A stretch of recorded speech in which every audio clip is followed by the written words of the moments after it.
కామారెడ్డి జిల్లా మద్నూర్లో దారుణ విషాదం చోటు చేసుకుంది.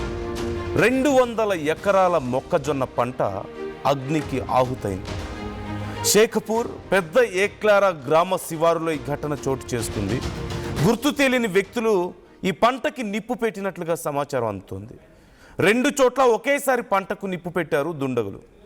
ఎవరో కావాలనే పంటకు నిప్పి పెట్టి ఉంటారంటూ రైతులు ఇప్పుడు అనుమానం వ్యక్తం చేస్తున్నారు. ఇప్పటికే మంటలను అదుపులోకి తీసుకొచ్చింది అగ్నిమాపక సిబ్బంది. అయితే మంటల్ని అదుపు చేసే లోపే 200 ఎకరాల మొక్కజొన్న పంట పూర్తిగా కాలిపోయింది.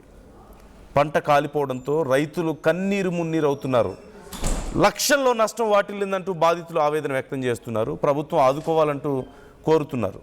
నిన్న నిర్మల్లో విద్యుత్ తీగల కారణంగా 20 ఎకరాల మొక్కజొన్న పంట అగ్నికి ఆహుతైంది.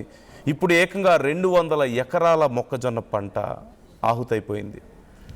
ఇక పంట చేతికొచ్చే సమయానికే ఇంత ఖర్చు పెట్టి నానా కష్టాలు పడి పండించిన పంట చేతికొచ్చే సమయానికి ఇలా అగ్నికి ఆహుతవడంతో ఏం చేయాలో అర్థం కాక రైతులు గుండెలు బాదుకుంటున్నారు.